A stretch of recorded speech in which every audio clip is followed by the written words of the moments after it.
What are you ladies gossiping about? You're taking notes on this, right? You should smile more. What, is it that time of the month? This meeting is a big deal. You should wear your hair up for this one. Are you sure you actually understand this? Can I please talk to someone in charge? Calm down, you're being way too overdramatic. No, actually, that's the executive offices. The intern hall is down that way. These phrases that run from well-meaning but poorly worded to intentional dismissal of a woman's ability are a daily occurrence in our lives defined as microaggressions, the death by 1,000 cuts. As reported by the study published by Women in the Workplace, 64% of women experience microaggressions, leading to physical and mental harms. Only by first recognizing these statements as a form of structural violence and then acknowledging our own role in propagating these microaggressions can we finally move towards making a more inclusive space for everyone. Sexism permeates every aspect of our culture, and when these microaggressions are present in a form that has become palpable to us all, it becomes even more difficult to identify it and call it out.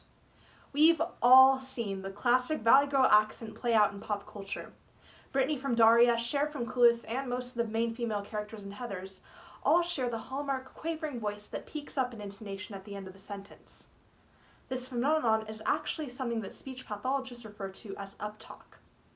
As explained by a study conducted by the University of California, uptalk actually dates all the way back to the 1950s and originated as a way for the speaker to hold their ground while they're talking.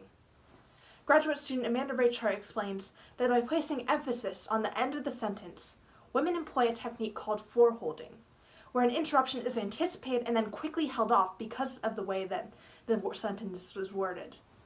Women are actually more likely to use uptalk because they're more likely to be interrupted. However, cultural perceptions have overlooked these complexities, and now uptalk is seen as something that's a signal of a shallow girl of low intelligence. This personality judgment of women extends into beyond professional settings as well. Susan Fleming, senior lecturer at Cornell, describes how women are placed into a double bind when they work in professional settings. If women have a more feminine leadership style that focuses on communal and gentle traits, their peers are more likely to see them as weak. But when a woman takes on a more masculine leadership stance, they are seen as overbearing and bossy, when these exact same traits would be praised in most men. This trend of capable and intelligent women being looked down upon continues through mansplaining. Present everywhere from the classroom to Twitter, mansplaining has only become a common term in the late 2000s, despite being in existence for as long as the patriarchy.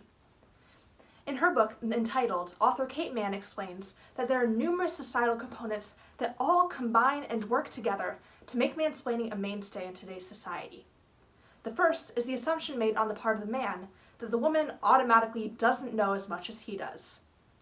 This combines with the socialization men have undergone to feel as if they are the most powerful in the dynamic, and the pressures that women feel to be polite and to avoid interrupting. The term himpathy actually describes women's reluctance to call out mansplaining, even if they are experts on the subject, because of the conditioning that creates feelings of guilt upon producing shame in men when correcting them. Mansplaining furthers the societal perception of males as those who are wisest and most capable, and continues the degradation of women worldwide.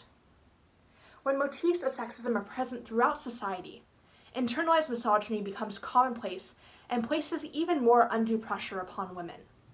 There are two key impacts that construct internalized misogyny: self-objectification and the acceptance of gender roles. According to Utah State University, these impacts can cause distress, identity foreclosure, and disordered eating alongside mental illness.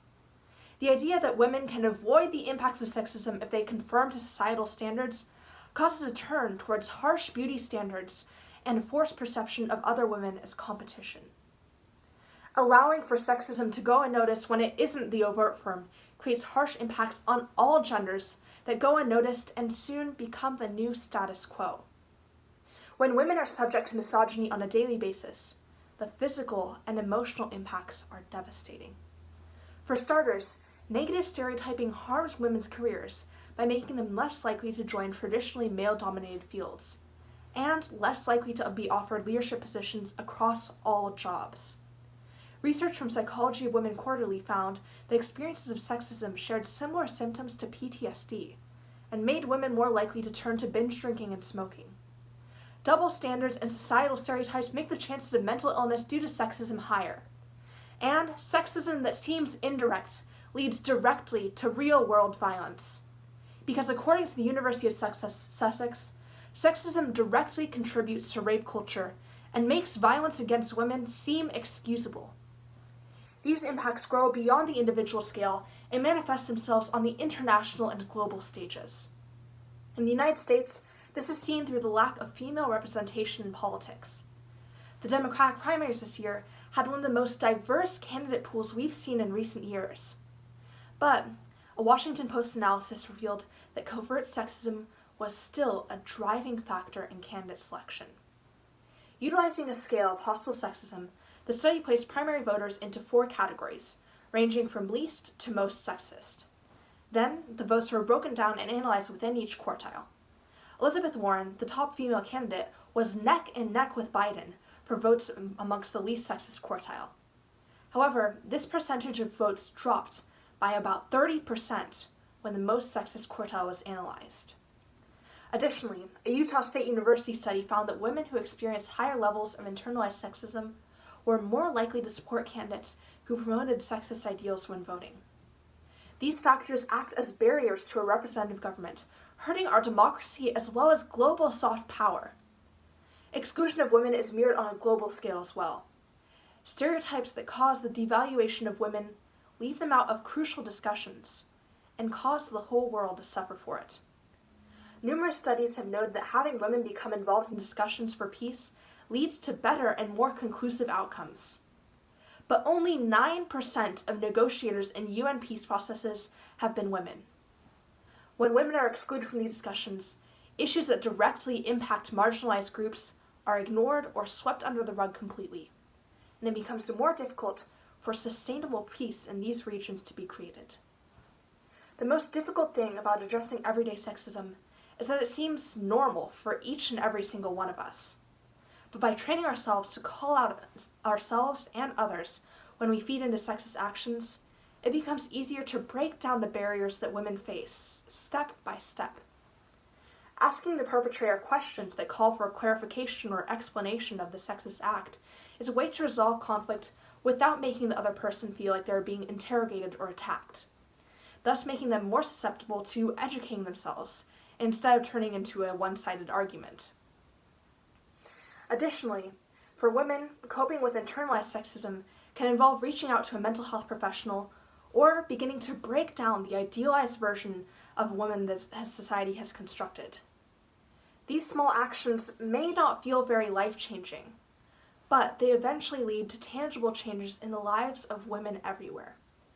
If we're all able to become more vigilant and call out sexist microaggressions when we come across them, gradually, a safe and inclusive space can be created where women are able to reach their full potential and be supported in society.